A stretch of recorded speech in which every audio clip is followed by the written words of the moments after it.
Welcome back everyone to another episode of Legends of Aria.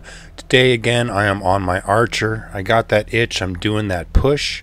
I got a couple skills that are reaching over their 90s and I kind of have this desire to kind of finish up this character. I'm getting really close here, reviewing over my skills. I got up to 93.2 on my archery, 87.2 on the healing, 85 hiding, which seems to be my lowest ability. Wow. Light armor 87, stealth 99.5. So getting close to that GM stealth. And then vigor is at 91.9. So I think last I played this character, I was running around just kind of grinding out and doing missions. And that's definitely a good way to kind of to gain some skill. But to me, it gets a little bit repetitive and just kind of a little boring. So I like to mix things up. And so today I thought I would go out and try to do a dungeon. I tried doing that a couple times over the weekend, and I gotta say I think I've been killed more times this weekend than I have the whole time playing the game, which I don't know if that's like a good sign that there's still activity within the game, or if it's a bad sign that now the fact that a lot of people are reaching endgame, they're realizing that what there is to do at endgame is to kill people, which is okay. But the more people that reach that endgame, the more it's just going to be like this non-stop people slaughtering each other type of situation.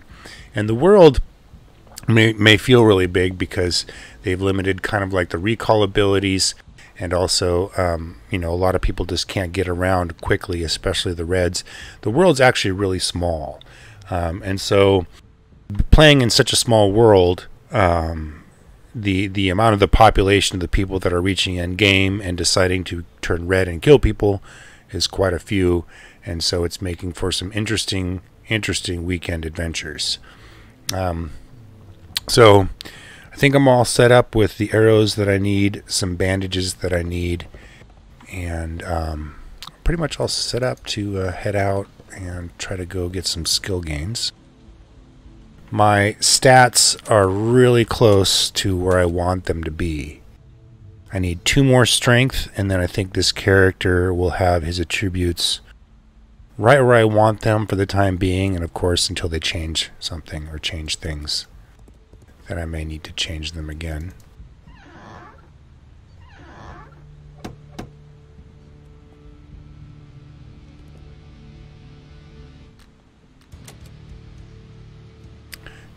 Almost 10.5 gold now. The vendor kind of pays for itself, pays for the property, which is pretty cool.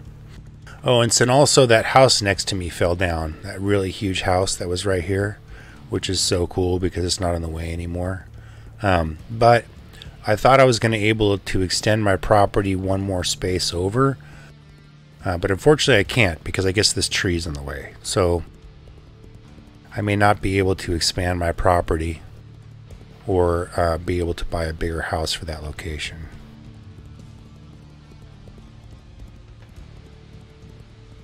So one of the suggestions that I saw on the forums today was somebody was suggesting to increase land rent to allow more placeables.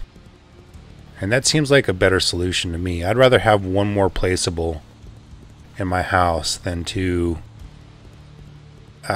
basically move out, bring the house down, try to put a new house in there, build the new house, because I really don't even know if the house will fit. I got like a smorgasbord.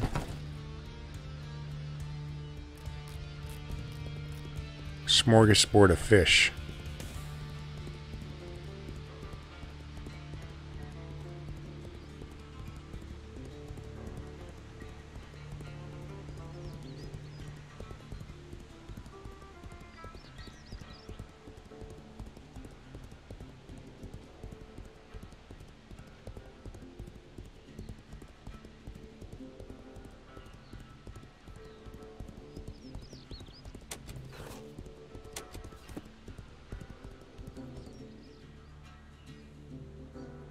I always liked how far away you could see up here. So this is the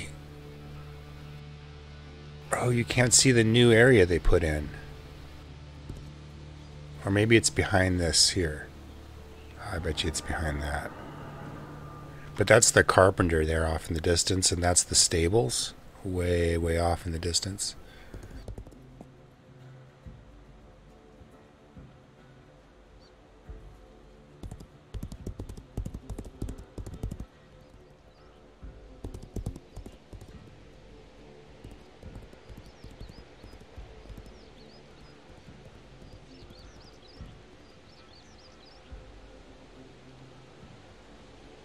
Guess you can't really see it from here, but over there's the graveyard. Oh wait, maybe you can see it from right here. No. Really close.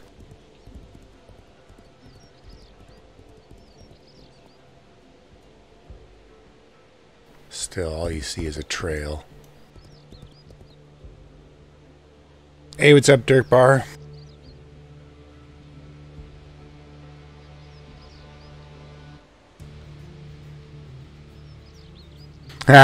Yeah, so that has happened to me, but it's happened to my house. I had mobs spawning inside my house. So if the mission is inside a house, there's your little mission givers which show up underneath your map, your little mission timers. You can actually click there to cancel the mission. But yeah, it's not like you intentionally spawned it inside his house. The game's got issues. But yeah, I've had mobs inside my house because of it.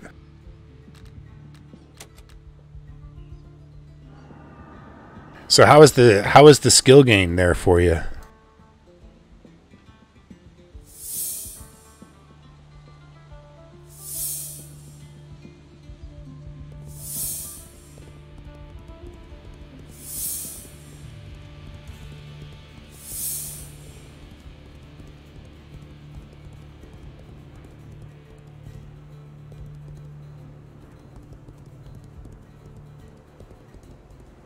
You just let it time out. Nice.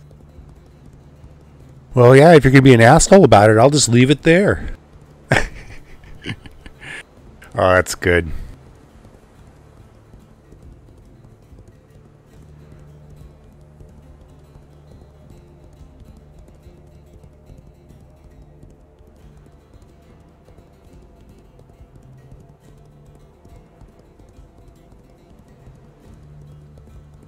$14? Wow. What did you start at and where did you get to? I mean, props, man, but I can't do missions for that long. I can only do them for a little bit, and then I'm like, I gotta go do something else. So that's what I'm doing today. I mean, missions are a really good thing to grind on the weekends because so my stream on Saturday, I streamed grinding missions because the main reason was it was a weekend and there was going to be tons of PvP happening, and you know, basically I knew it was going to happen. And there's no reason putting yourself in that type of situation. So I decided to kind of stay away from the hot spots that day, and I did missions, and which is great because I gained some good skill. And then on Sunday I went fishing in the morning. Fishing was really rough. I caught a nice largemouth though. And then when I came back from fishing, me and my buddy decided, hey, let's play our archers and let's go to dungeons and let's do some crazy things like that. So I think I got killed four times that day. Wow, from 70s to 90s. Congrats, man.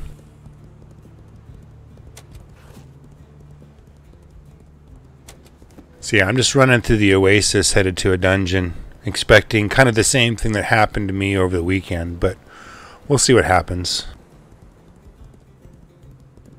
I'm not really risking much. Mostly time and effort, I guess you would say.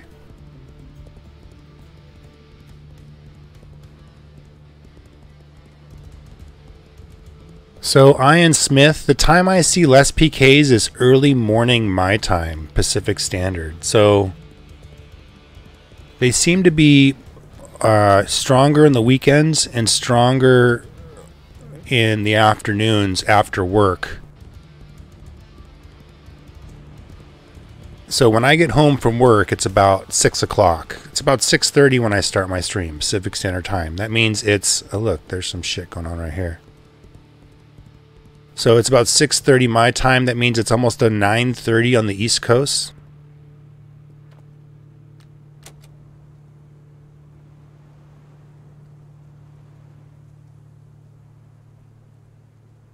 So true tempo, the best thing you could probably do is find somebody who likes to sell those things.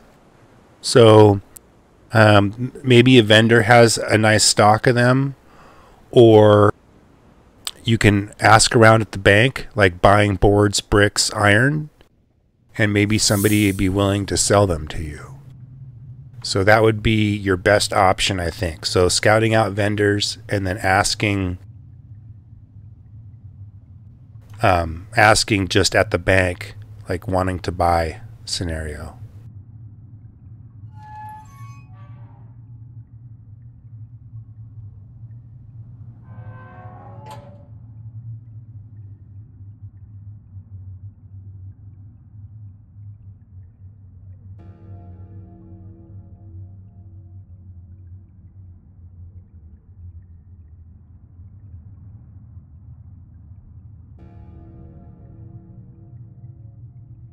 Red orcs? I don't think there's any red orcs in this dungeon. This dungeon, I think, is lizardmen.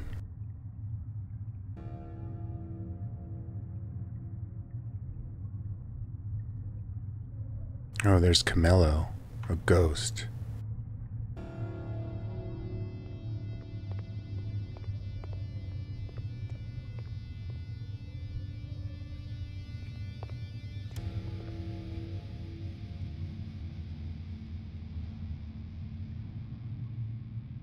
What does Camello got to say?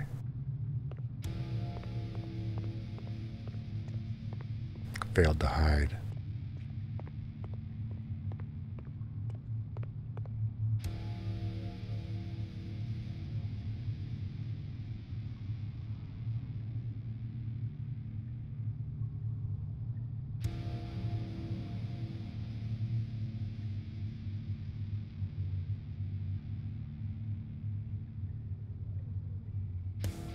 Oh yeah, the red orcs, but they don't really have that good of a loot. They're like a one-shot, one-kill.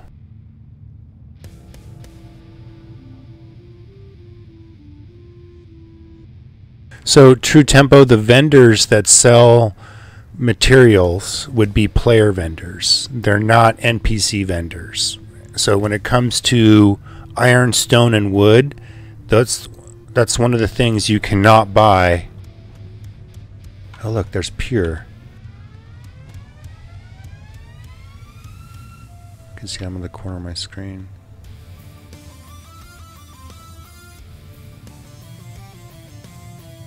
Just and pure.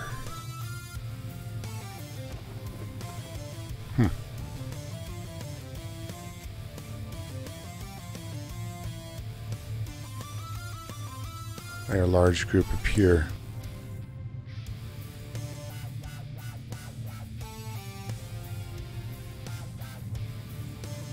Necrocosm, how you doing, man?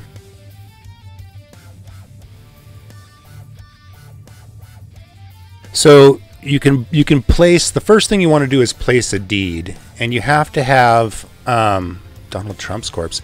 You will have to have land deed to place one. So that's the first thing you're going to want to place, and it's a 12 by 12 plot, and from there you want to expand it or make it bigger. And then after that, you want to get a house blueprint. And when you get a house blueprint, you're placing down a foundation. That foundation, over time, you can add wood, stone, and iron to it to build your house. The most important thing, though, is getting the right size land so you can get the right size house. I got an okay size land, and I put an okay size house on it. The problem is, at least for me, is the house can only have 3 secure containers. I really wish I could have more than 3 secure containers. My house is kind of filling up, and it's hard to have a vendor house with just only 3 secure containers, basically. So my house currently is like full, and I need to work on clearing it out, basically. That's what's going on.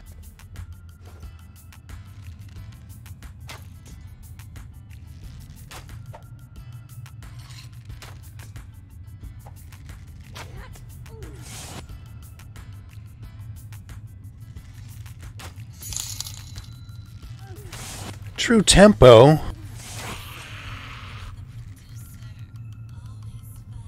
Oh, thanks, buddy. Really appreciate that. I'm glad you can watch my VODs later, and the donation goes a long way. Much appreciated. You're welcome to ask me any questions on my VODs, and I'll respond to you. That's for sure.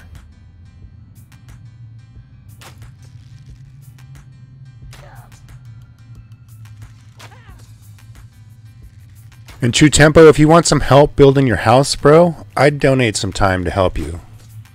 Especially with your donation like that, I would donate some time. I have a crafter who can make iron, stone, and wood. So, are you on the same server as me, True Tempo?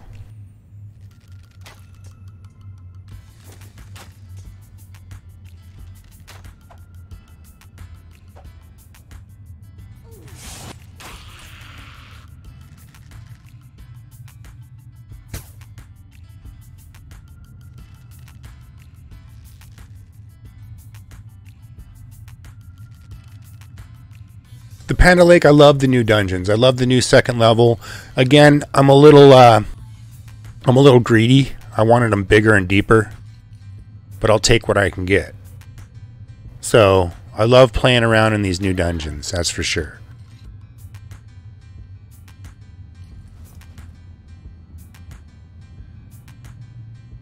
No, there is no sneak attack with stealth out of bow, but with good archery skill.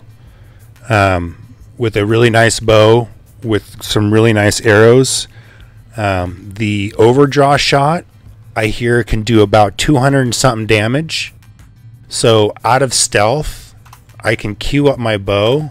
So I can queue up overdraw, and I can shoot it out of stealth. And I just did 131. And that's with an okay bow with just regular arrows and not being the best character. Ah, damn it. I hate these beetles.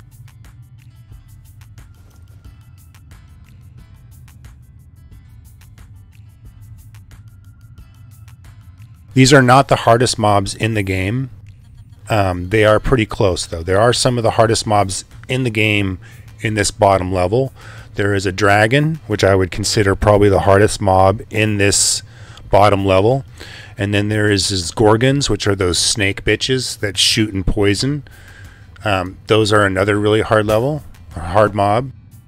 There's strong mobs like this Goliath. I wouldn't consider him hard, but he takes quite a few archery shots to take down. So, oh, and he's immune to stun shot too.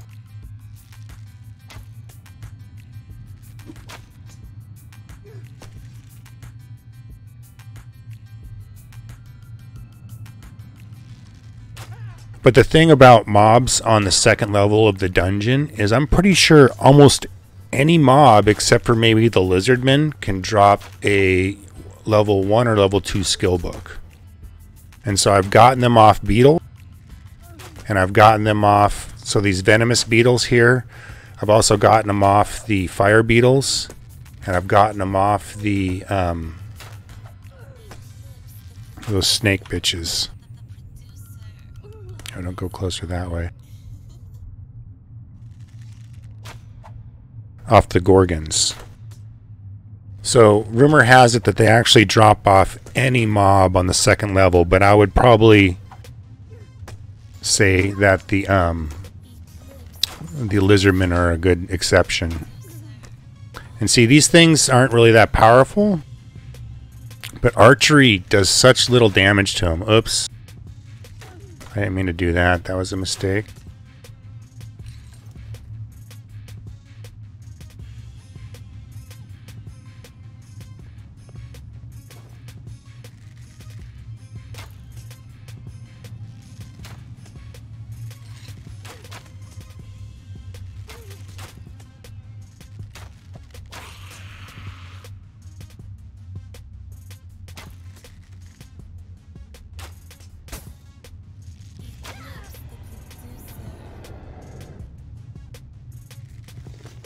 Well, so the necro, the overdraw out of stealth, like all of a sudden you get hit with an overdraw, all of a sudden you lose about 200 damage, and then if you follow it through with a wound, and then if you're using a warrior or a war bow, I think you can cast that ability that prevents people from healing.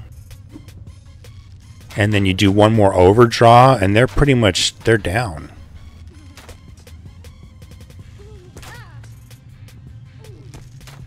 Man, I hate these things so much.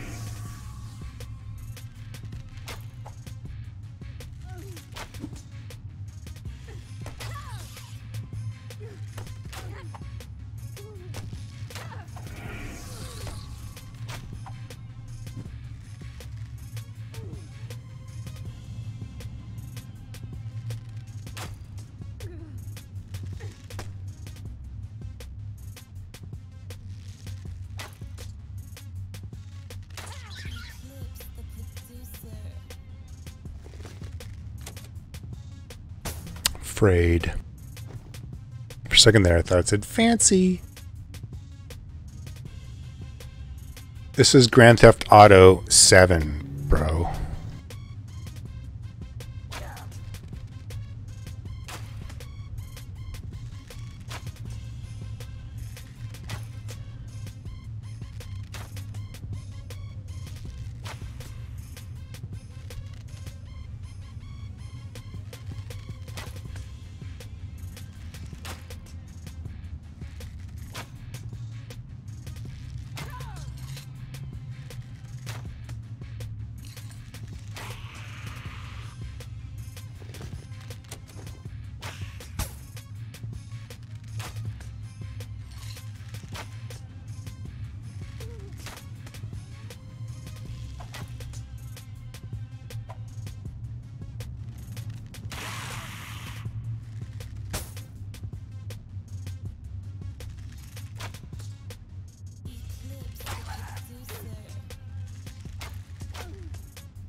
Oh, the bitch saw me.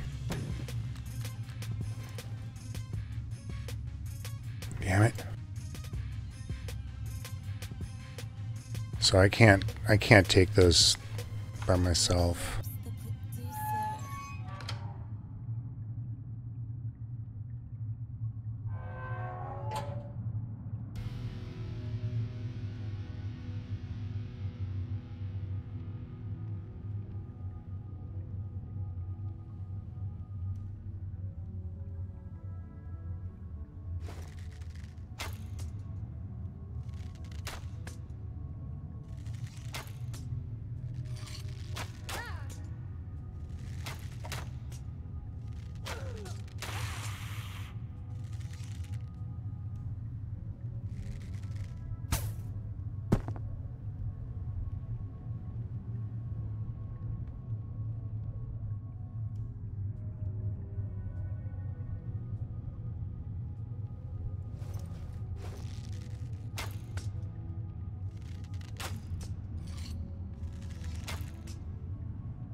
I mean, I think everything needs a little bit of love, Necro.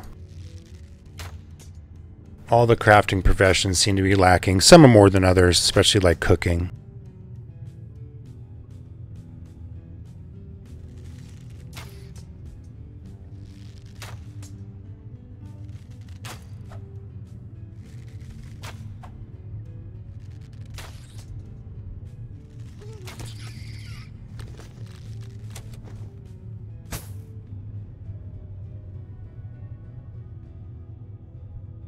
Yeah, I so wish I would have worked with Unity as a kid or something like that. I mean, I have a lot of experience crafting worlds and making worlds. I used to run my own Neverwinter Nights server, so I've done a lot of certain things like that.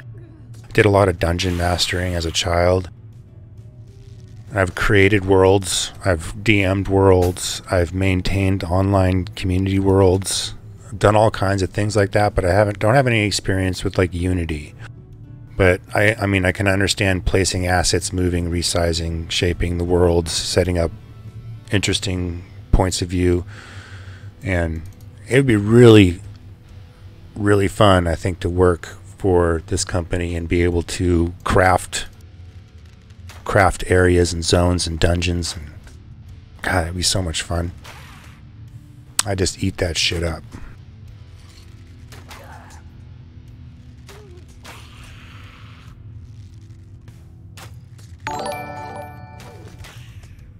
My Slaroni! Thanks for the raid, bud. Welcome to the party!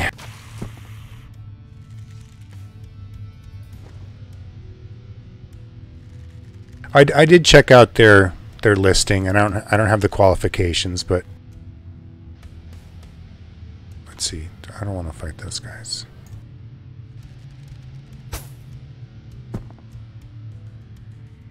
Good evening, sir. What I mainly came to do was to hopefully kill beetles. Yeah, like right here. Right here.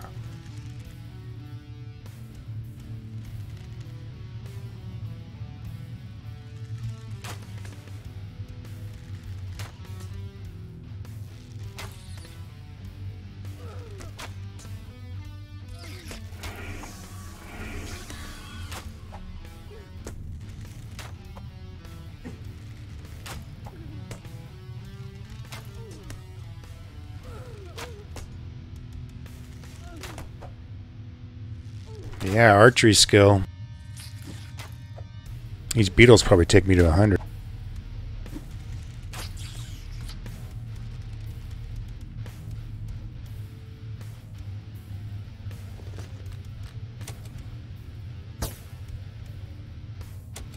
So I have 33 strength. I'm trying to get 35 as soon as I lose 2 wisdom. I have 45 agility and 40 constitution. And I'm a pure stealth archer, basically.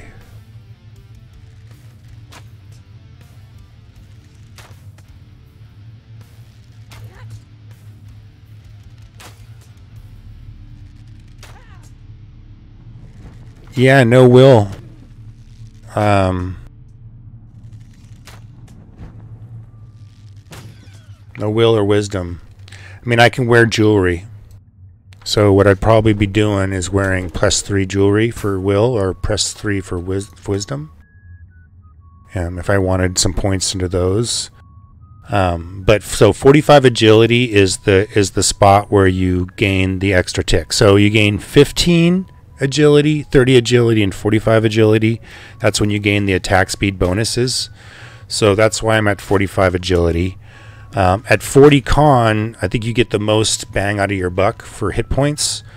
And then with the 35 strength, I'll be getting an okay damage bonus, I believe. Yeah, and wisdom is magic resistance. And I do love wisdom. I love having high wisdom. But trading damage over wisdom, sometimes, you know, I'm going glass cannon archer. So I'm not going for defense. I'm going for the most amount of damage I can do in a short period of time. And then if I die, I die. So that's the reason why I have no will or no wisdom. If you're going for a build that wants to be more tanky, then you would want some more wisdom and will, I believe. And then therefore you could last longer, but maybe not do so much damage.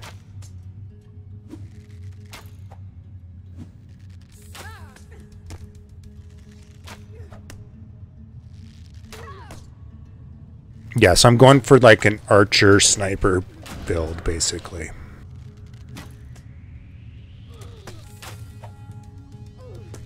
These things just beat my ass, but I guess that's the best way to get healing.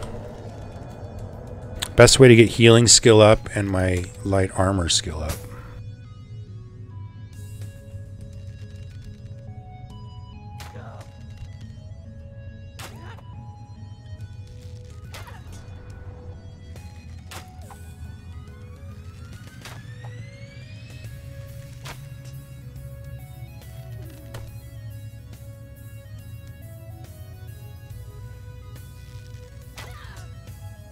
You get a nice stride going to him.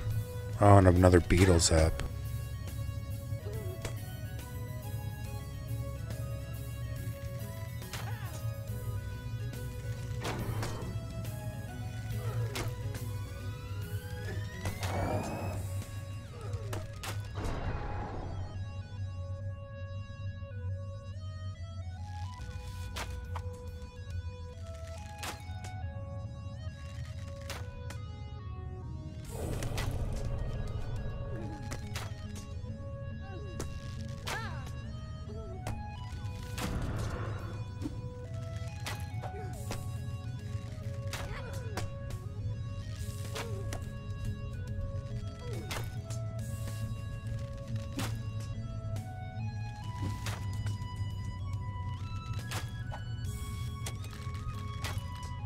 I do have archery up there. Unfortunately, it's hard to see. Let's see.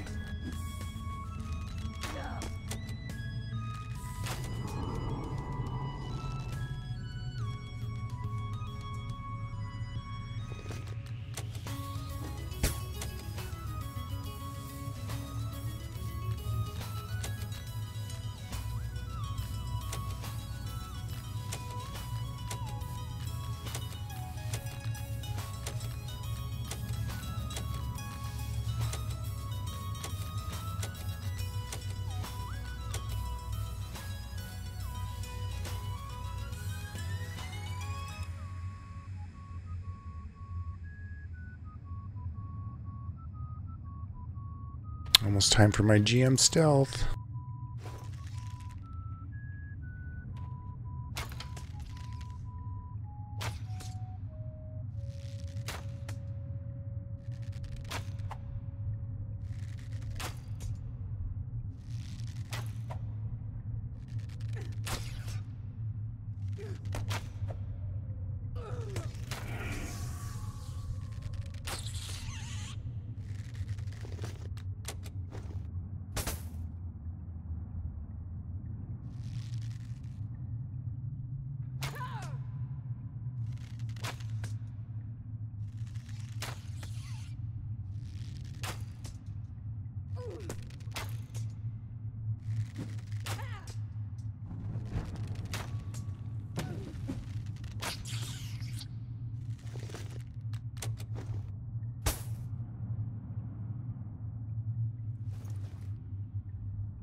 So yeah, doing missions definitely will make my fighting skills go up. But ooh, 99.9 stealth. This will make my abilities go up too.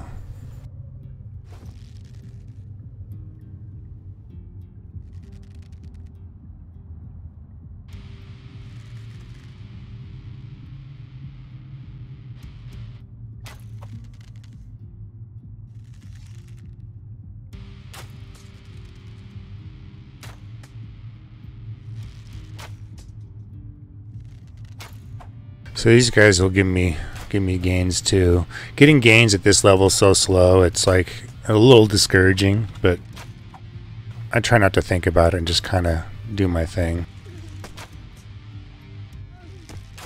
Oh shit, that's right.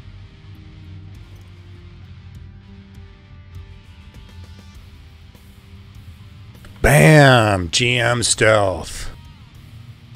Woohoo!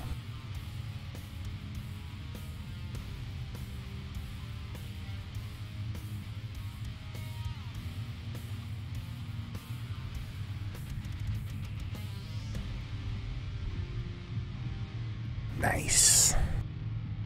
Yeah, now my hiding's at 85. So it's a little slacking behind.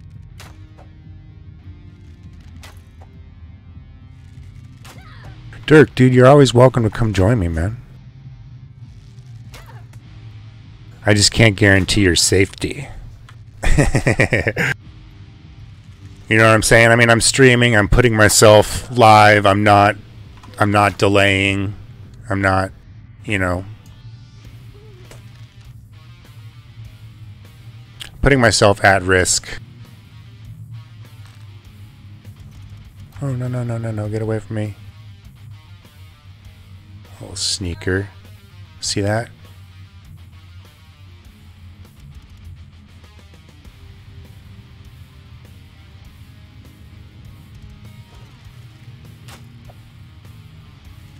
I really don't want to kill those Goliaths anyway. They're super annoying.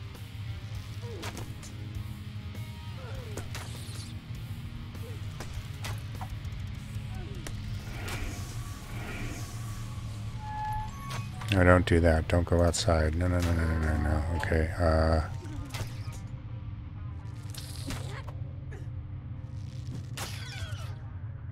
damn, that hurt.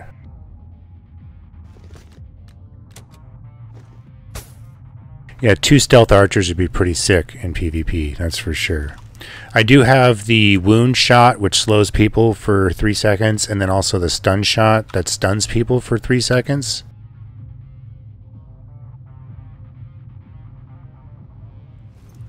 And then I have dart, which will help me get away.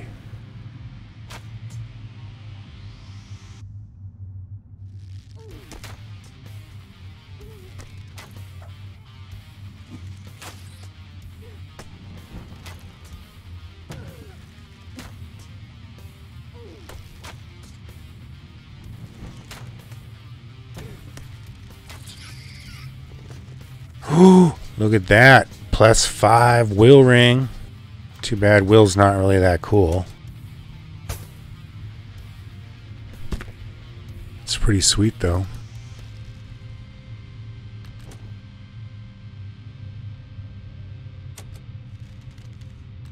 What do I have on?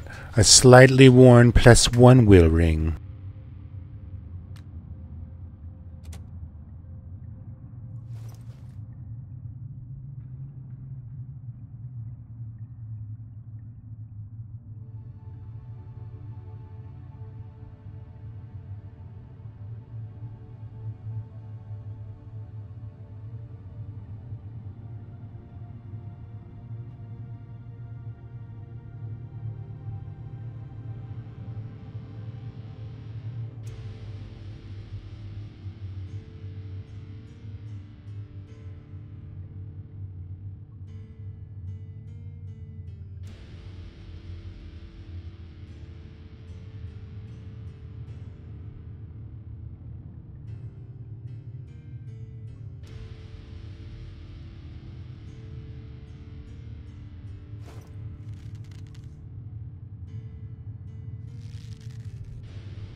He's like almost dead in a rampage.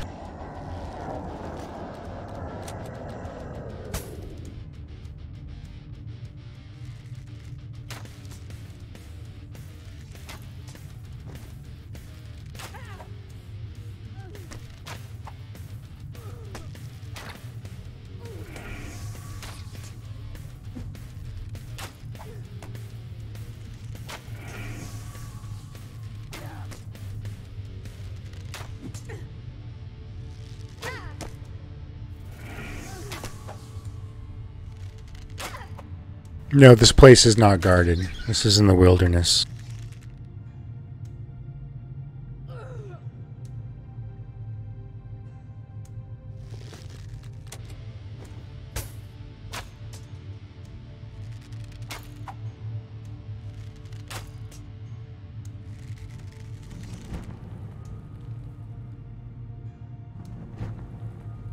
I'll make him stand on the trap.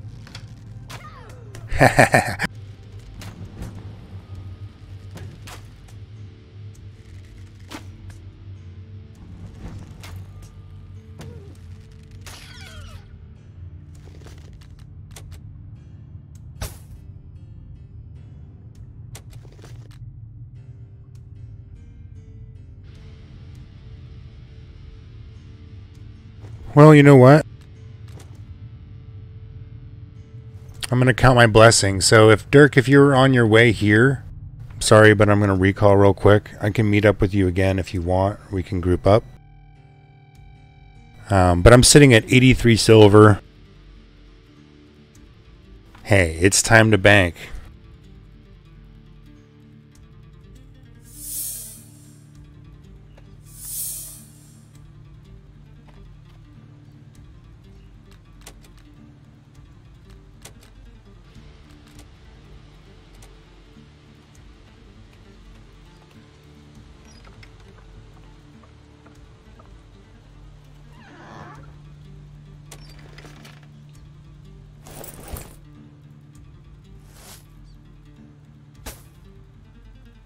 Plus, gotta hang on to that +5 will ring. Not that I don't have enough jewelry. I got a jewelry problem.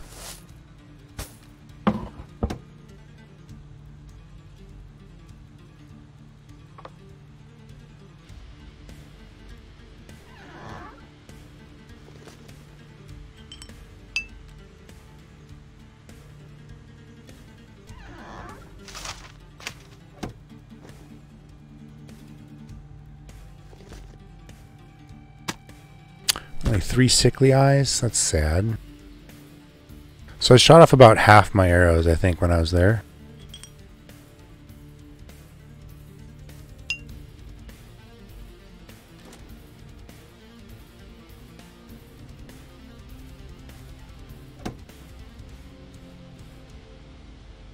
Thanks, Necro. Been kind of slowly decorating, building it over time with the things that I've found in game. It's kind of in a decent spot too. There's my vendor.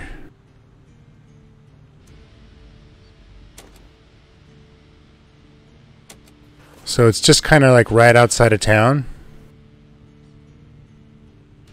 Just past the arena, up on this first plateau. So I think it's going to be kind of like a really central hub area of the map, because I believe there's going to be access to the frozen tundra, I think right around here, I would assume. And then there'll be frozen tundra access here. Or maybe it'll be here.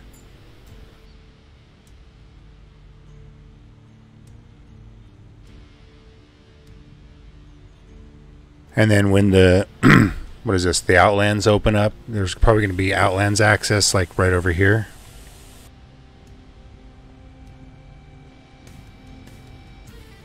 So I think it's a pretty neat spot. It's about 45 seconds to town, 45 seconds to the portal. Oh, bam, my first GM skill. Alright, so let's see here. Well, yeah, more land would help because more options to go, more places to be. Frozen Tundra will kind of push those high-end people to the Frozen Tundra. Yeah.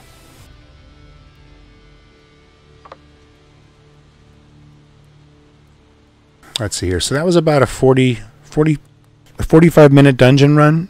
So not too bad for making about 82 silver. And a couple neat items. Well, one neat item. And then some crafting mats. So that was pretty cool. I think I'm going to take like a quick 2-minute break, go grab a drink of water, pop an Advil, because for some reason I got a headache. Must be because lack of water. But I'm going to go grab some of those things, and then I'll just be right back, and I'll head back out there.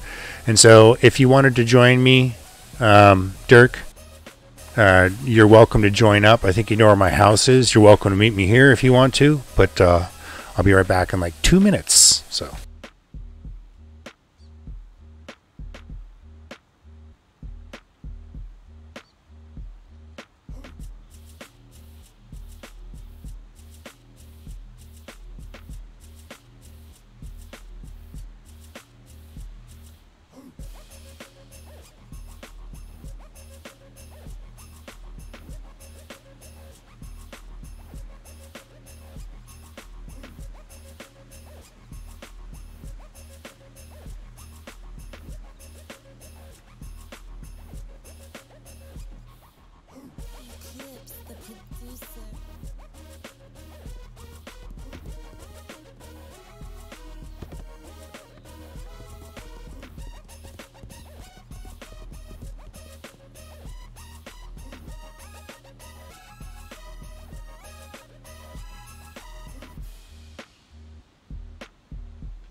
Alright, I'm back.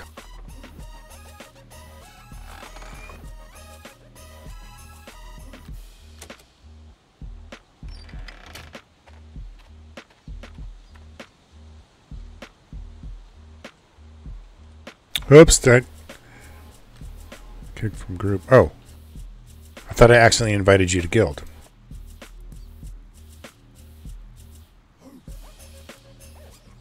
Nice, you look blingin'. Some nice obsidian chainmail. That looks badass, to tell you the truth, though.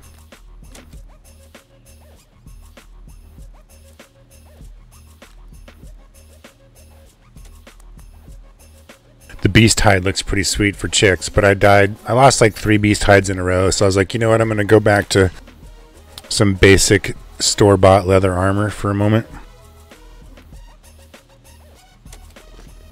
So I think I'm geared up enough. I got 270 arrows. I got 53 bandages. You know what? I might need a little bit of more. So I am in my Discord channel if you want to join me in Discord. And if not, that's okay too.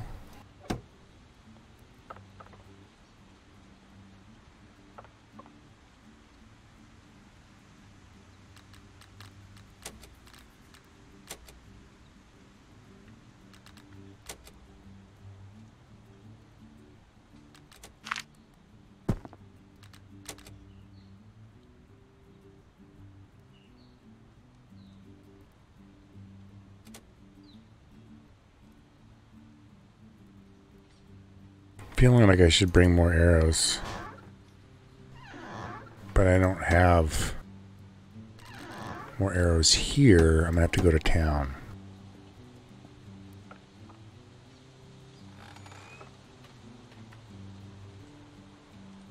I can get you a link. 1 second.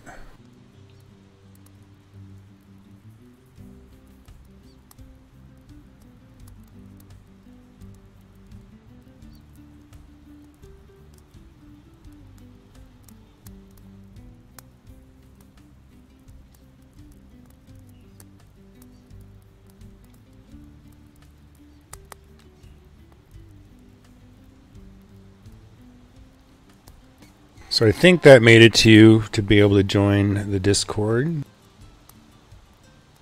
Of course, everybody will hear you in chat too as well, so just be mindful of that.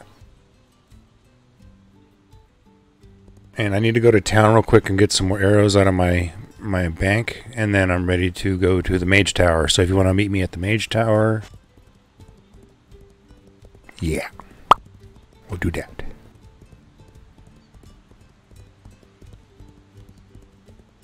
So if we get any really good drops down there as a group, we'll roll forward at the end.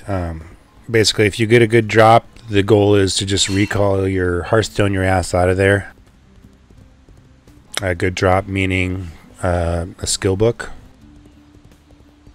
So if we're down there and you get a skill book drop, just basically recall your ass out, Hearthstone your ass out, and then we'll just roll for it or whatever.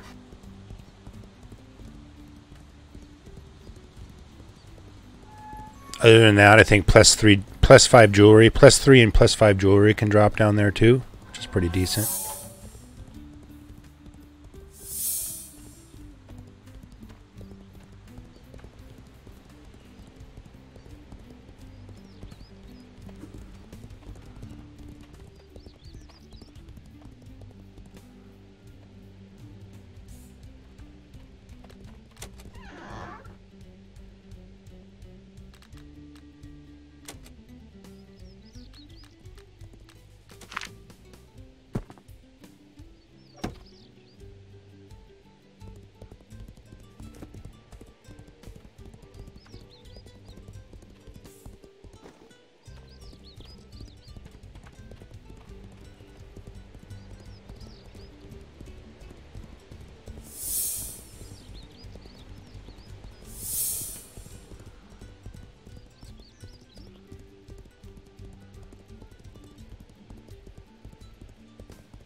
Well, I grabbed enough for me, so I don't know if you got enough. I'm headed to the Mage Tower. We can go to head to the Oasis from the tower.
Yes, I don't know if you're meeting me here. So Lou Dog, I'm not sure if you're still here, but I just saw your question. What are the best PvP builds in this game? So Lou Dog, if you're still here, from what I understanding, it's the Archer Tamer is pretty OP. Mage Archer is pretty decent. And there's also the Stealther Lancer, I believe, is pretty decent. Other than that, I'm not too sure. I know there's some kind of mage hybrids that people are running that do really well, and I wouldn't be able to quote on what those are. But that's the information that I'm aware of.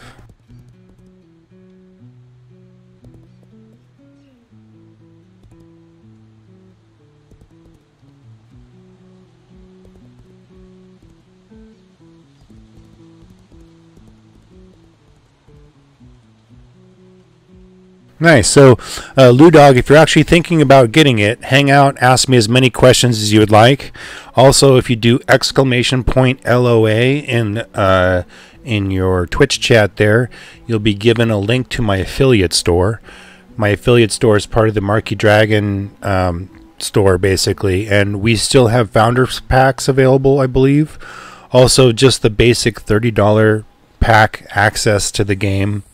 If you use my code CGTV, you get a small discount and I get a small commission. So if it's something you're thinking about doing anyway, I'd appreciate the support. You're welcome to hang out and ask me questions till my ears bleed. So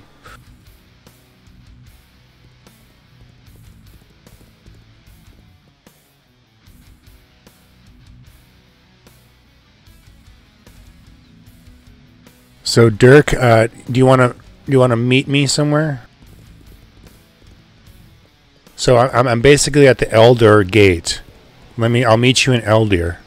So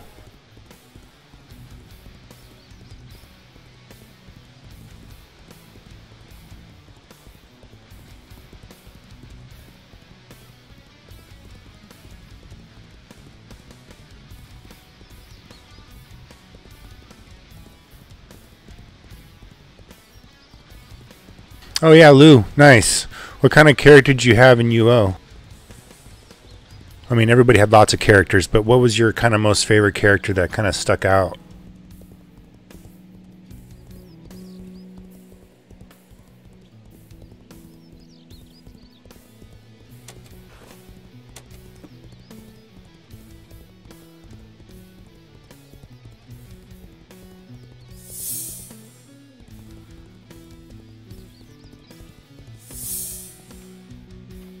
Oh, you're in the Oasis. I'll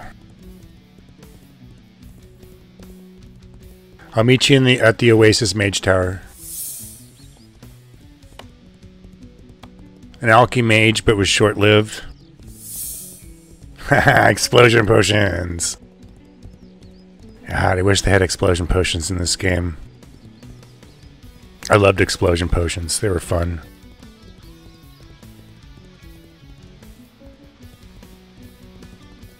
So, of course, I had my first character I made. I don't really... Well, when I first started playing UO back in the day, I think I made a... I want to say like an Archer Skinner, which eventually turned into my Tailor. And then I think I had a Mage.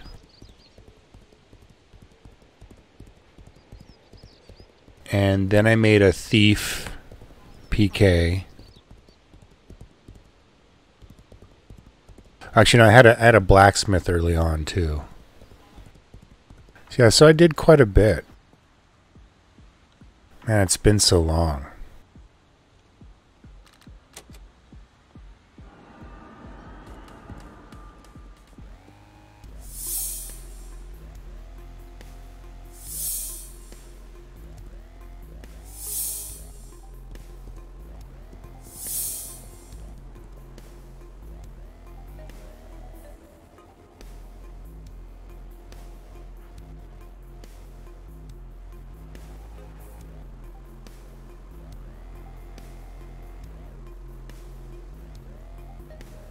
The SL clan, I think they got a bunch of guys that are all named that same name, though.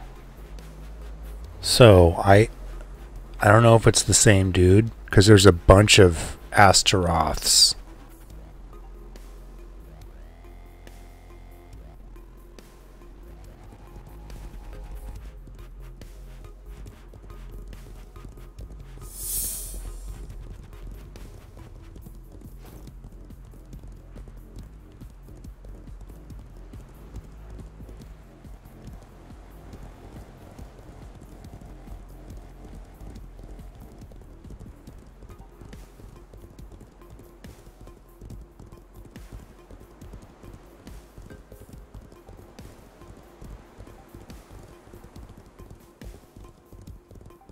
All right, so let's see how lucky I am for round 2. Probably not as lucky, but I always have, whenever I go out, I have the expectation of total failure.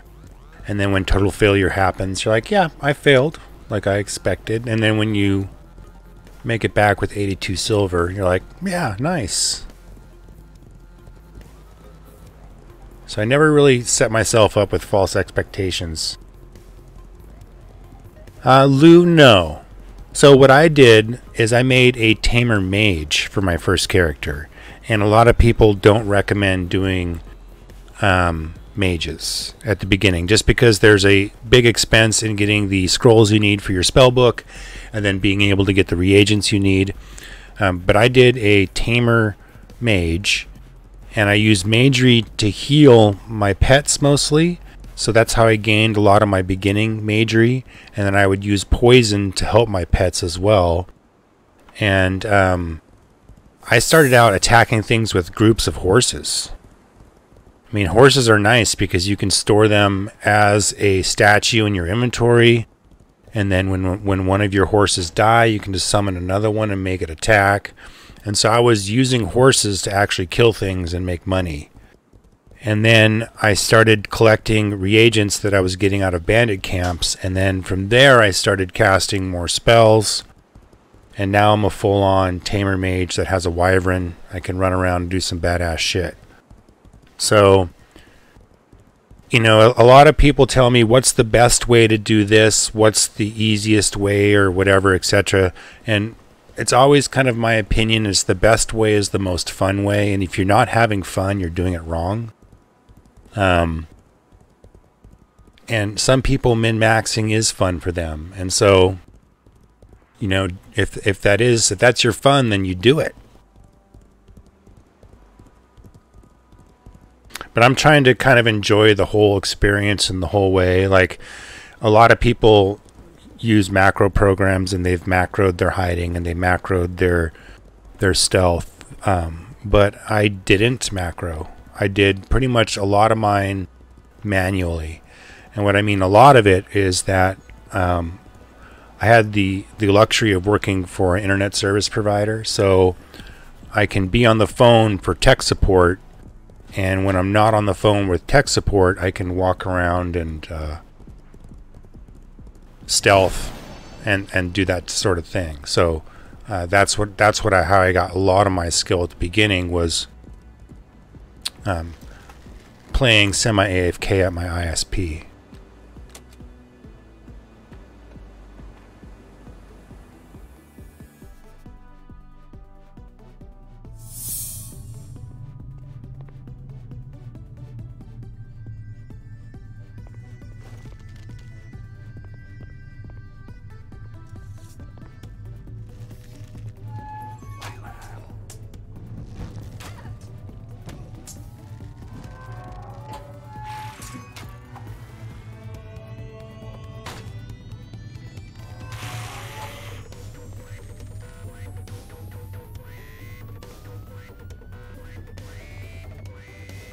And loot's on free for all, so just loot up. I don't really care.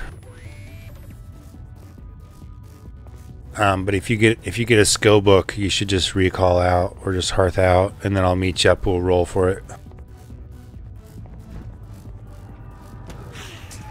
Let's go this way.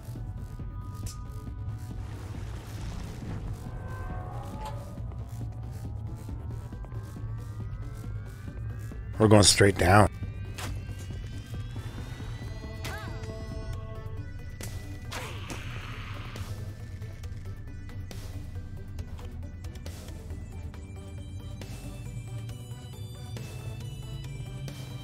Yeah.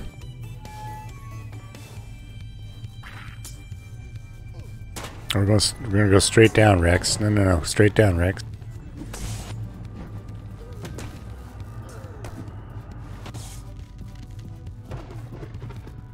Ouch. Hey, Zamper. Doing really well. How are you today? Or tonight, actually. Considering it is tonight.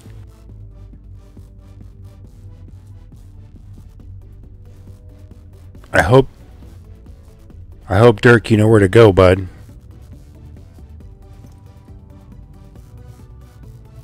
What happened, Dirk? Oh, shit.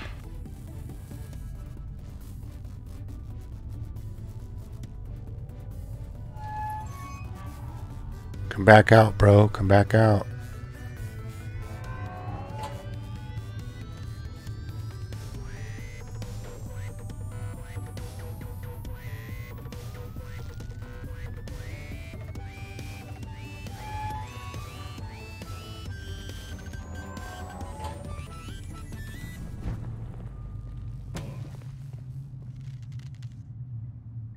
I don't think he knows where the exit is. Come on down. Come on down.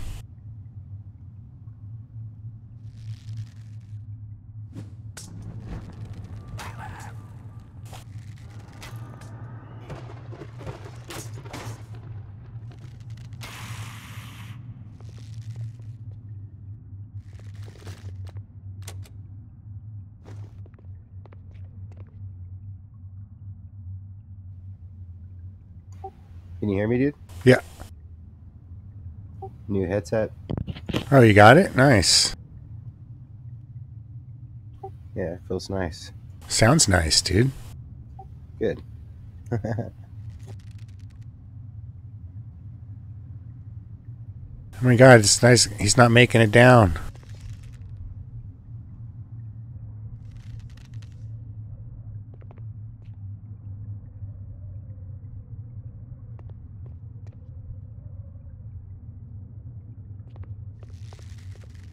What are you doing?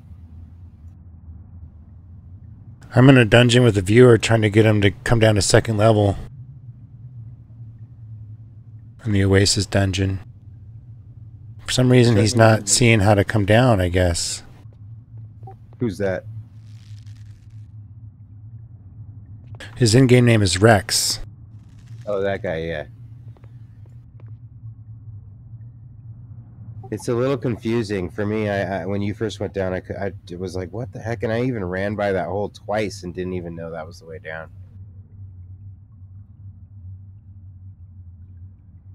I got silenced tonight.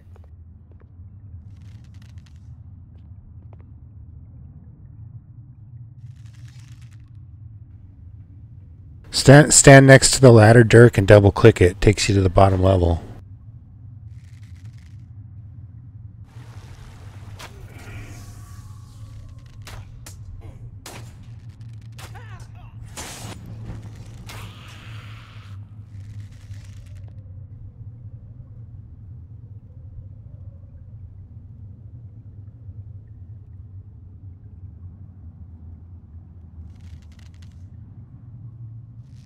Or right-click and activate. If you can't double-click, right-click, activate. That's weird that you can't make it down here.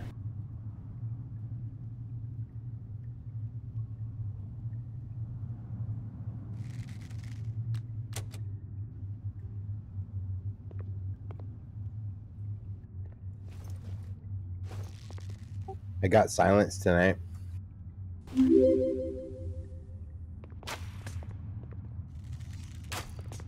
Blue Dog, thanks for the follow, man. Nice. You did a tree run? Yeah, I did too. Nice. So silence is a tier 3, right? It's Sure a badass one that people were like, it's too overpowered. Yeah, I haven't seen anybody use it, and I've never. Oh, he made it. For sale yet. I mean, I've had a lich use it on me.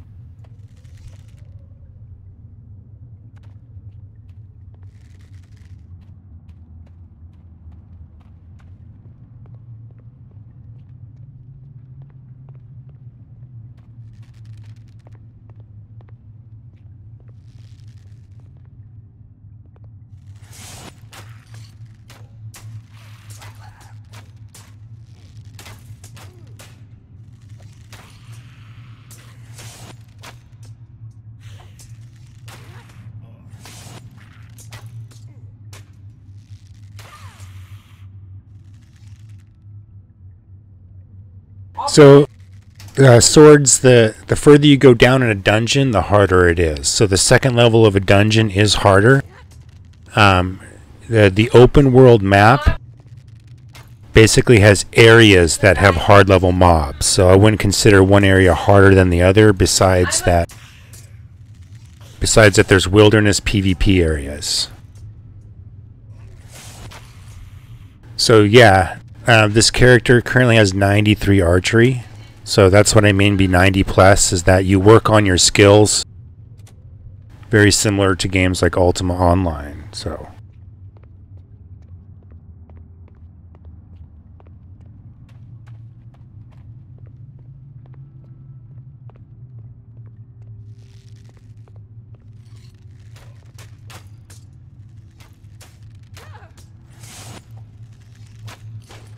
exactly, Sword.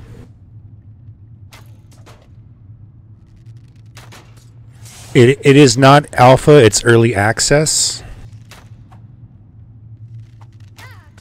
And it's going to be launching on Steam sometime in March, and there's no more wipes, so you can join now and start playing.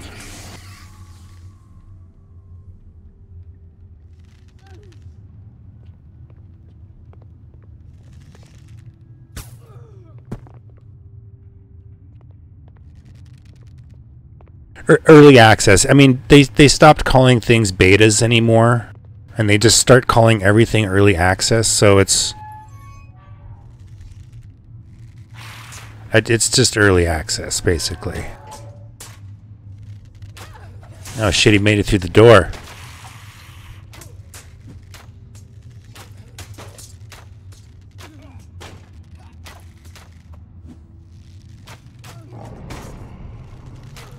So warriors do a lot more damage to these stone guys than I can. And I think you and I can take out those snake chicks. You won't need Steam to play. You can always play it on the standalone client. Steam is just going to be an option. But during the Steam launch, they're also going to be doing the Frozen Tundra expansion, which is going to be a new area of land that opens up for high level.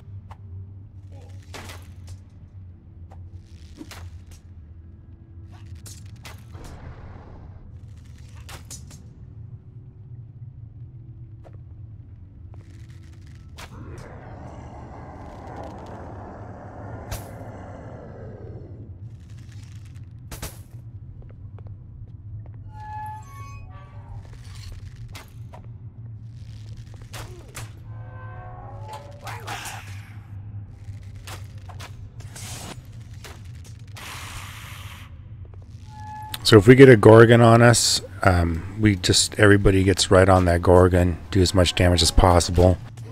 Ow! And don't step on the traps.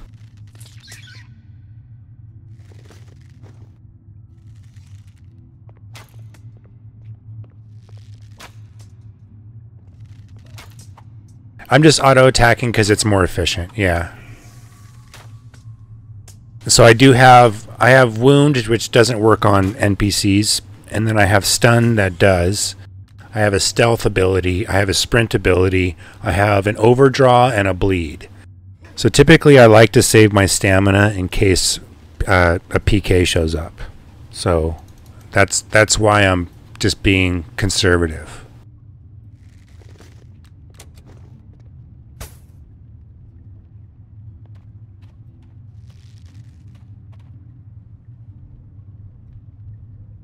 Yeah, and it was a power hour potion that gives you double skill gain for 1 hour, and you can only use it once every day. So once a day. Uh-oh. Fall back, dude. There's 2 Gorgons, dude. Fall back, fall back. Ooh. No, get out. No, dude, get out.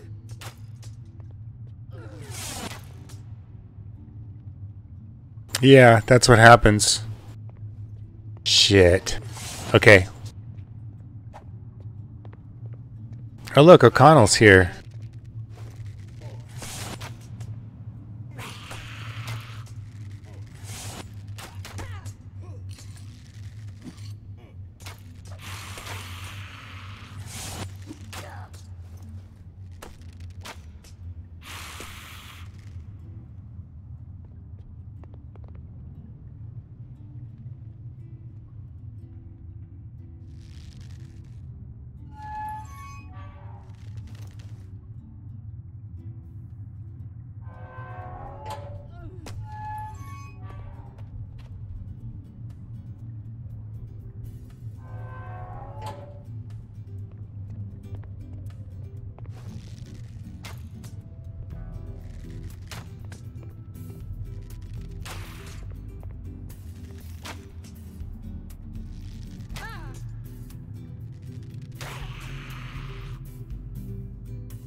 Yeah, this is going to be interesting.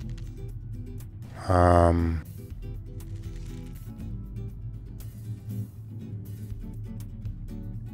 wonder if I can do it through the wall. Oh, I can heal you through the wall. Get ready to come running through.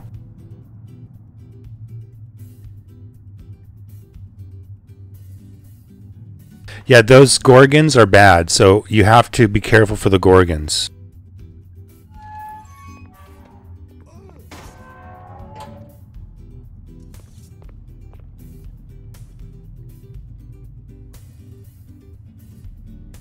So I'm not sure if all the weapon types are displayed, but there is a wiki. So swords, if you do Legends of Aria weapon types, I'm sure you'll get there.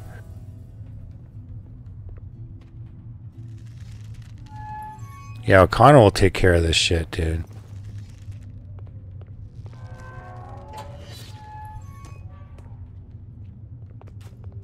Let's go this way where we can kill beetles and stuff. I think it'll be safer for us. Yeah, and so the game's been out for a long time. It used to be called Shards Online, and the intention was for everybody to run their own server. That's still, you still have the ability to do that, but not everybody does at this point in time. But you will have the ability to run your own server. There's a bunch of privately run servers already with a bunch of different rule sets, and so therefore you can already join other servers. Uh-oh. Ooh, that was close.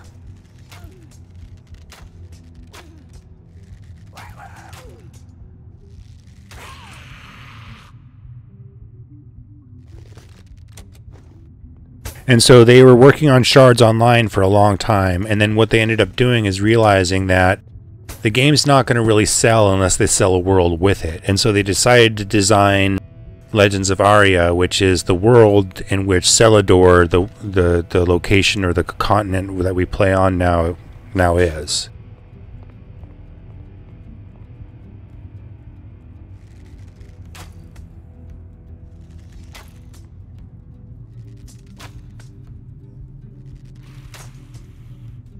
Yeah, there's Great Axe. Two-handed Great Axe. Yeah, and if you're interested in playing, I don't know if you heard, but if you type in !LOA into chat, that gives you a link to my affiliate store. You can purchase the founder packs there that are not available anymore on the official website, and then you can also purchase game access there. You can use my code CGTV, gives me a small commission and gives you a small discount. So that's something you're going to do anyway. You might as well think about doing that, but it's up to you, and I would appreciate the support. So.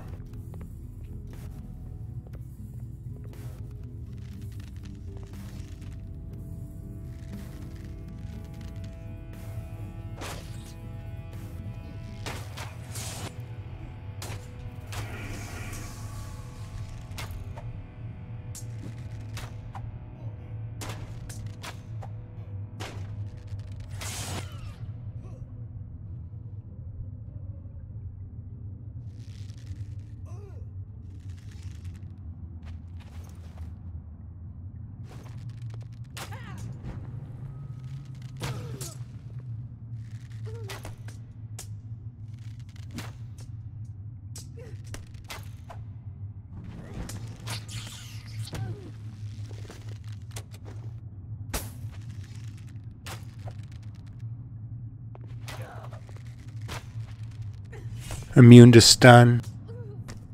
Fluider, what up, man?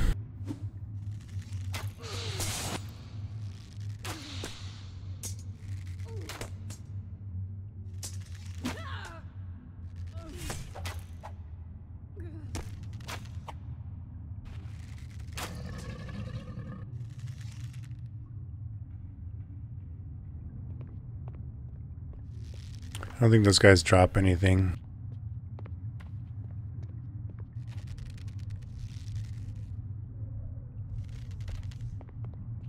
So archery is pretty strong, but there's a lot of factors involved. So the weird thing is strength determines your archery damage.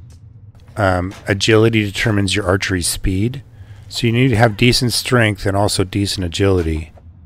And then on top of that, you have to have a good bow, and then you can also craft 2 different types of arrows. There's the Ashwood arrow, and then there's the Blightwood arrow. So the Blightwood arrow takes Blightwood and harpy feathers, and so that one's going to be the best DPS bonus arrow you can craft. And having all those factors added up can add up to a pretty powerful bow.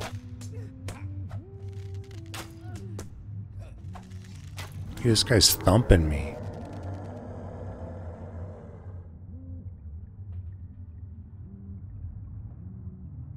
Yeah, so strength kind of determines bow damage, especially with the ancient style bows, being able to pull back a more powerful, more stronger bow. I mean, that makes definitely more sense.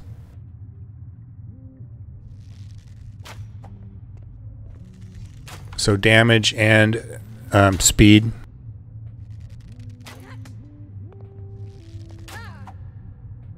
Hey, what's up, Darren?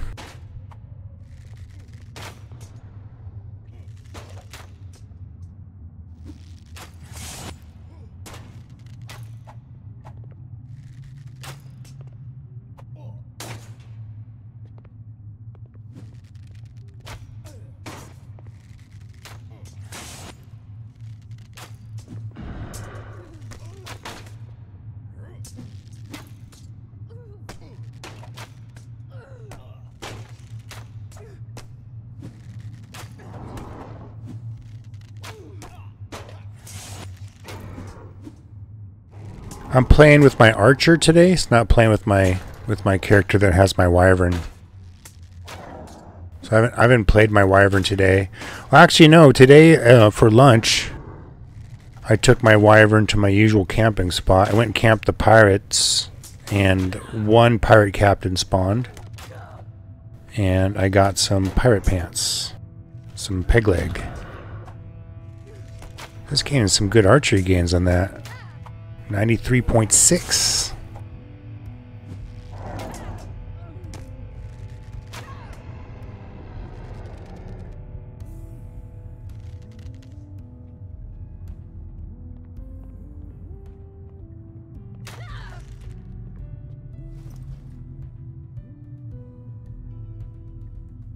You don't really want both beetles, so kind of be careful, but... Oh, there you go. You pull both beetles, dude. You're in trouble. Dude, you're in trouble, bro. I can't stun them either. See if I can get them both on me now.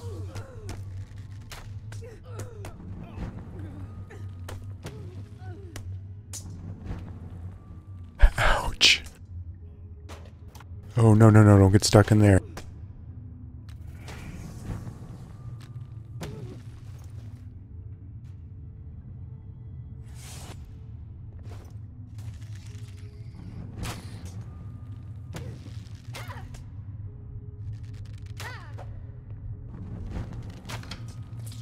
He stepped on the trap. Good thing he kept running. No, he stepped on it again.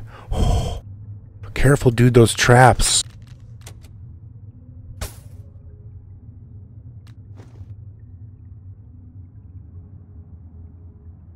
Man, you're scaring me.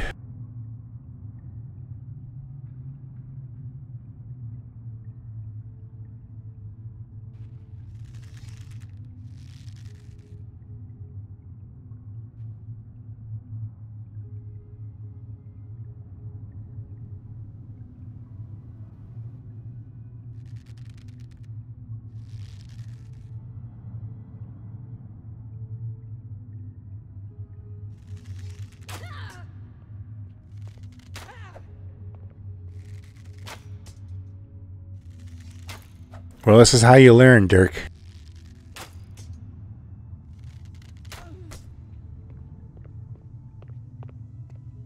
I don't mind if we all die.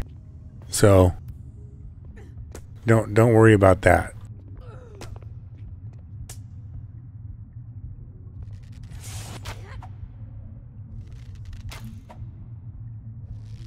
Cuz this level 2 is definitely really challenging. Especially being down here with the... I mean, I typically come down here solo, so that makes it more challenging. But a two-man group is still pretty challenging.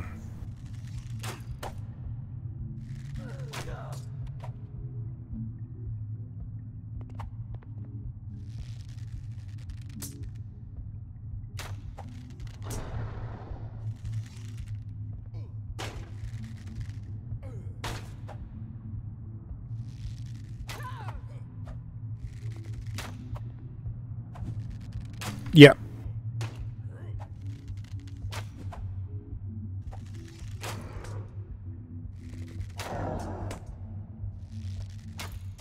Archery skill. That's what I mainly came down here for, was archery skill.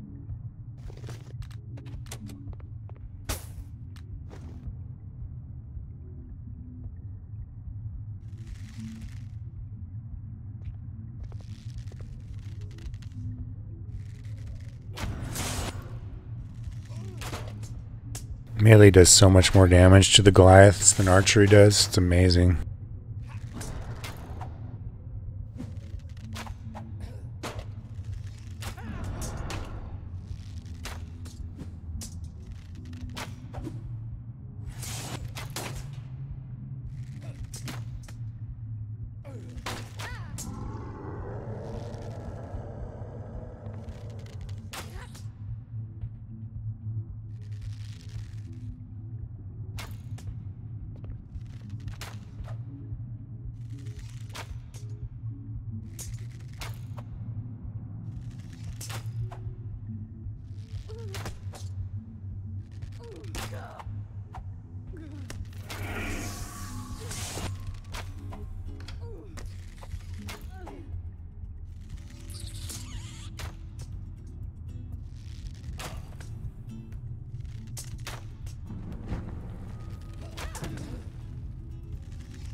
Still waiting for that last 2 ticks of strength. Surprised I didn't get any this time. Oh, why do I put up lancing, slashing, and treasure hunting? How in the world did that happen?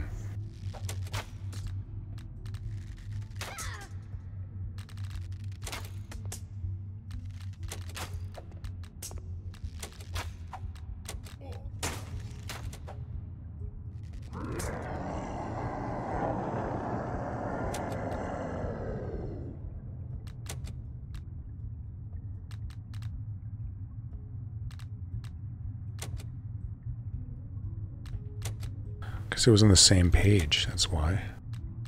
Makes complete sense now.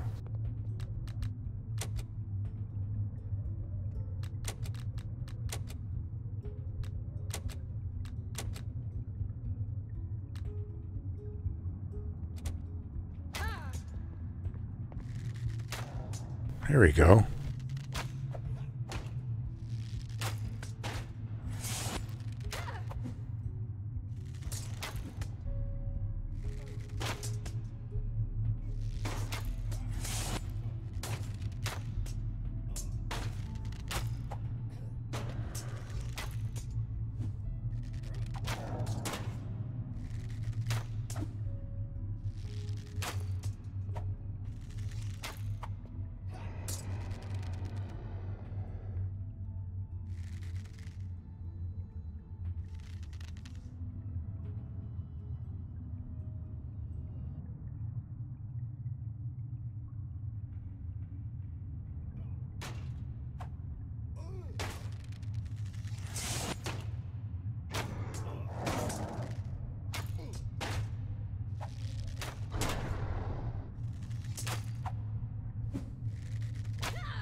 Nice, another archery.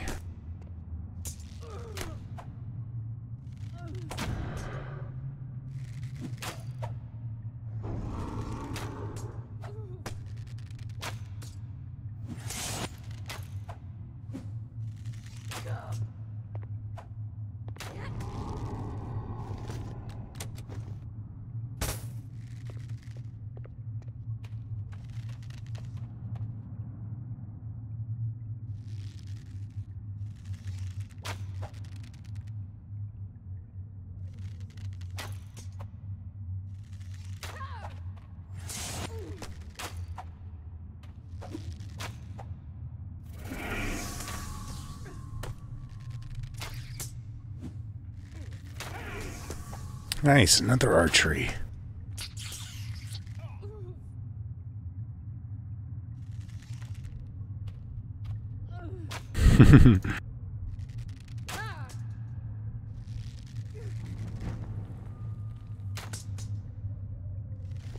Robin Hood.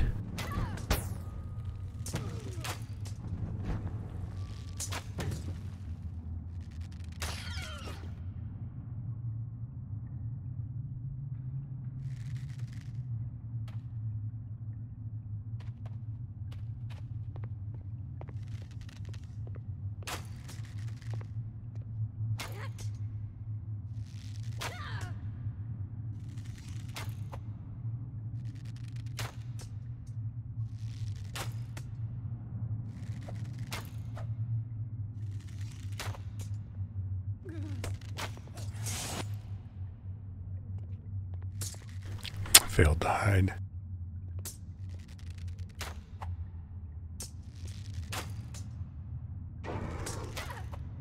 Was he stuck in the doorway? Oh, there he goes. What the hell?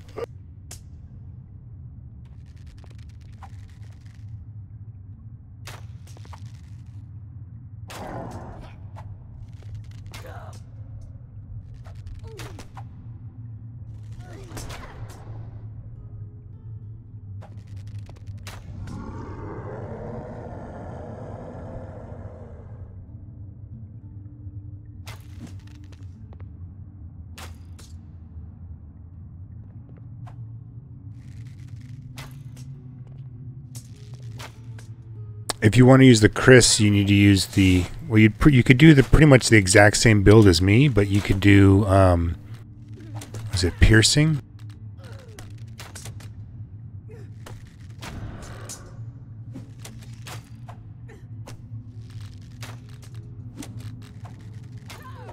So you go piercing, healing, hiding, light armor, stealth, and vigor.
Yeah, that can be tough, Darren.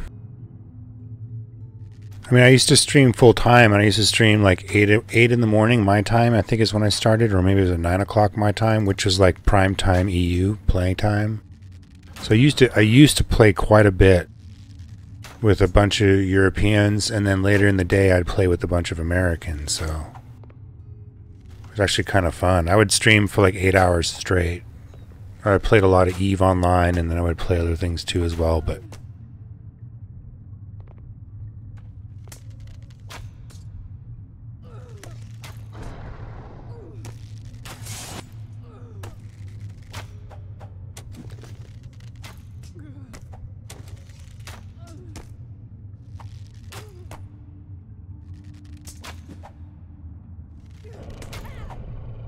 I ran out of money, so I tried making it my full-time job. I got over 4,000 followers on Twitch.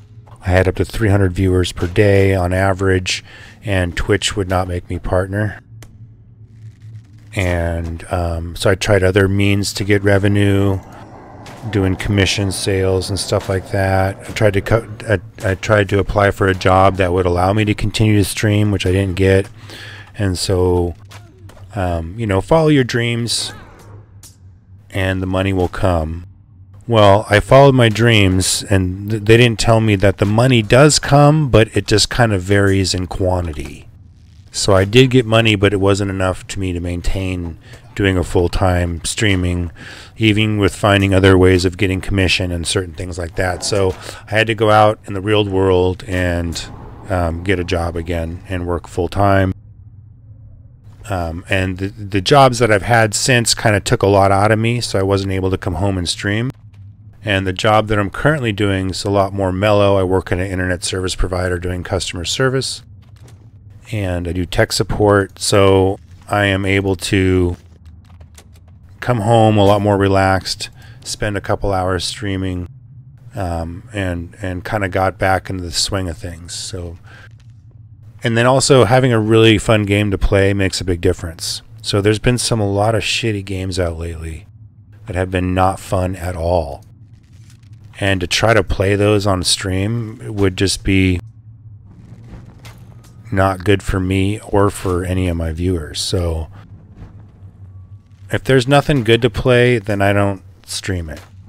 And if I don't like the game, I don't stream it. I don't promote it. So I've gotten in trouble for been given keys and stuff, and for specific games to stream. Ooh, 34 strength. Awesome.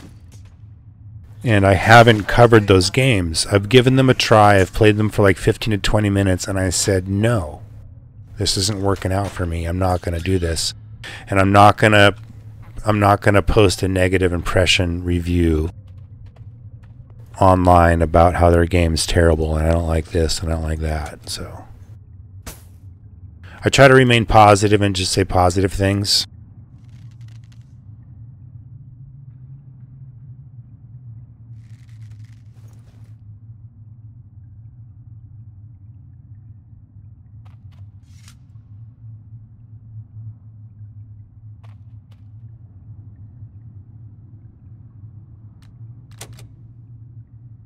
There we go. Well, that turned out better than I expected.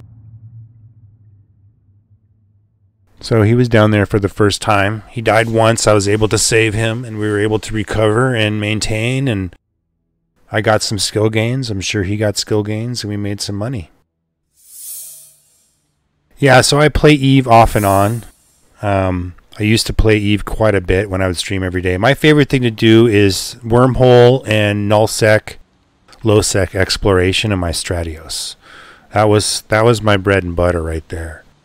And then I did level 5 mission running, and then I also I could do like basically big mining operations because I had an Alton account, mining foreman, and a maxed out miner. So, but EVE's one of those things where I stopped playing for like a really long time. And Pin Avalon X, thanks for the follow, much appreciated. So I can play EVE for like years, and then all of a sudden I'll just stop playing it. And I'm not one of those people that keeps my sub going to keep training my character. So my character gets behind, but It doesn't bother me, and I'll get the itch to play, and I'll go back and I'll play a bit. So recently I have it installed, and what I've been doing on Eve is playing I call it my free-to-play faction war character. So with the new alpha clone situation, you can train out a full-on alpha clone and participate in faction war, and it's a lot of fun.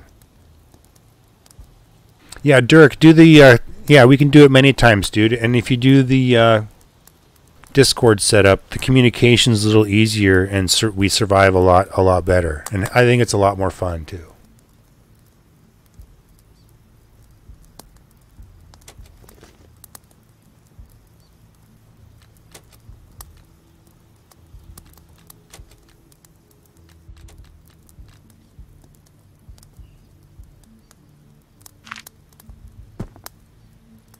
I had 2 arrows left, Dirk.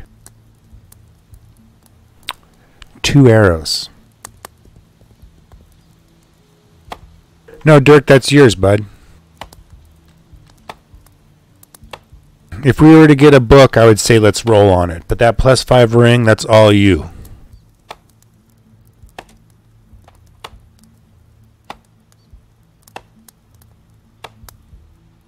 So yeah, I had 2 arrows left and 28 bandages. So nice, Prophet 6. Have you given it some time, and what do you think?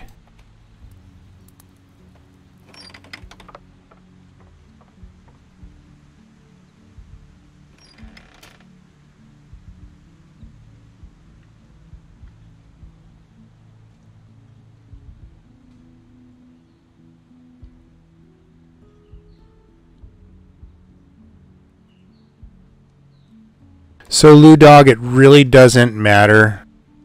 I mean, it makes life easier. So I think there's only a couple skills that there is no trainer for. So you can train any skill to 30 with 3 silver. And you just need to find the trainer. The benefit of starting out with it is you don't have to start out with it. And also the weapon skills, you can smack a dummy with a weapon and you can get up to 30 skill. So I would start out with 3 of them at level 30 and 1 at level 10. And I would pick out ones that are kind of hard to level, but that's kind of hard to know right off the bat. So you really can't screw yourself up. DOA is not my guild. DOA is Dragons of Azure, which was created by Marky Dragon, and it's more of a collective. We have about 500 people in DOA. Anybody is welcome to join. It's a very friendly, cooperative, good place to start, and there's no rules except for don't be an asshole, and be supportive and help people in the guild. And if you want to leave and join PKers, that's fine. But it's an open invite, and we have lots of members, and everybody's pretty nice.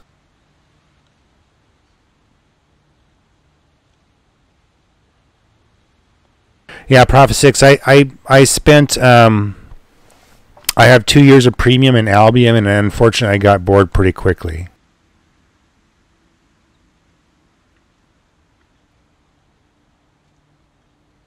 Yeah, and the main reason why I kind of stopped playing Albion is it turned into a big giant Zerg versus Zerg, which I didn't really have the time or patience for. And this is a little slower, more of my own pace. They used to have open world housing in Albion Online, which they removed, which was really sad about. This has that open world housing. I loved Dark Age of Camelot, yes. I played quite a bit of Dark Age of Camelot. That was one of the best PvP experiences that I've had in a game. The realm versus realm versus realm was nice. And the way it was pretty much, you go out to the frontier land and you could PvP, or you'd go down in that special dungeon and there'd be PvP. Or you could go to the battlegrounds and you could do PvP. And so there was a lot of PvE content, and then there's also enough PvE content, and I think they balanced that game really well. So I'm really looking forward to the next Dark Age of Camelot coming out.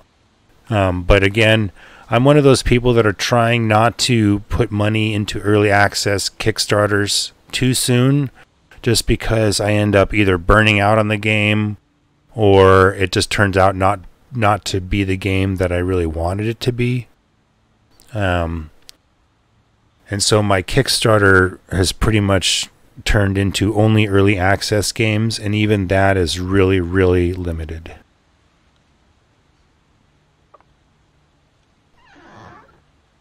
Alright, so I think I got some sorting to do. My banks are a little... my bags... or my boxes, I mean to say here. Boxes and bags are a little full. I might as well wear that necklace.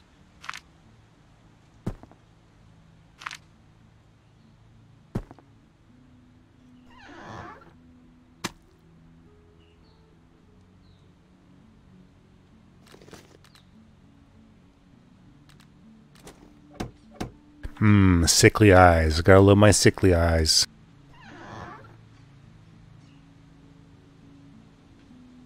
So Fluter, I do recommend putting up a vendor, and the main reason why I do recommend that is because you will find yourself with useful items that you have maybe a lot of. So for me, it's jewelry. I used to do a lot of dungeon runs and do a lot of lockpicking in dungeons. Now they kind of nerf the chests, and hopefully they'll bring them back, but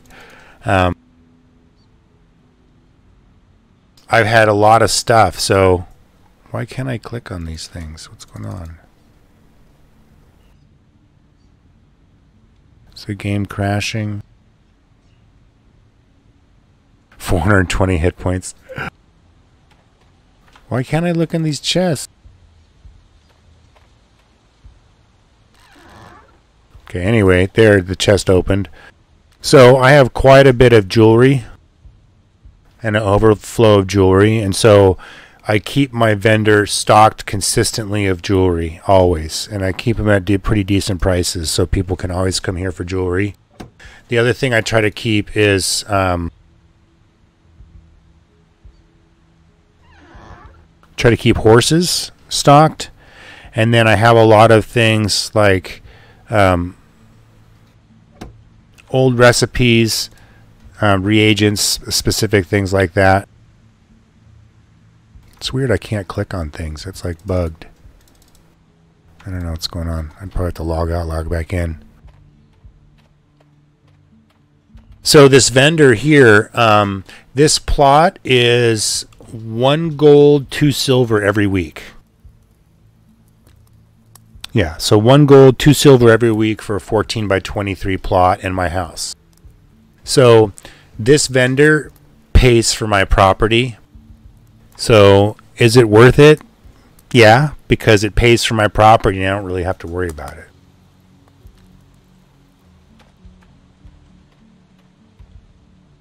Yes, that would make sense. Except for lancing and piercing are separate. So what you want to do is, so lancing is a two-handed weapon. Piercing is a one-handed weapon. Lancing does have piercing weapons, like spear. So you're going to do, if you want to do lancing with a two-handed weapon, you would do lancing, healing, hiding, light armor, stealth, and vigor. If you want to do piercing, then you replace archery with piercing, which is the one-handed daggers and a couple other type of one-handed piercing weapons.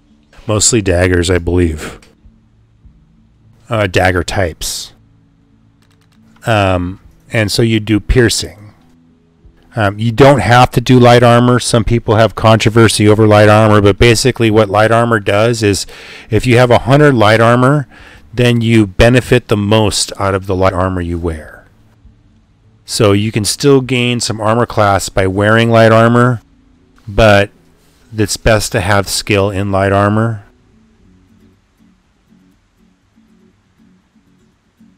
How long you don't check it? How much gold did you make today, for example? So Fluter, I don't check it that often, and I don't pay much attention to it. But when I talk to him right now and I say wish to collect my money, I've made 10 gold and 44 silver. And I've taken 15 silver out of this. So if you go, if I've made 25 gold, if I've made about, let's say 26 gold pieces since like I think I got my vendor up maybe the 4th week, maybe 5th week, maybe it was after, so it's like 2 months. I don't know, I really feel like it pays for it easily makes a gold piece a week. Easy.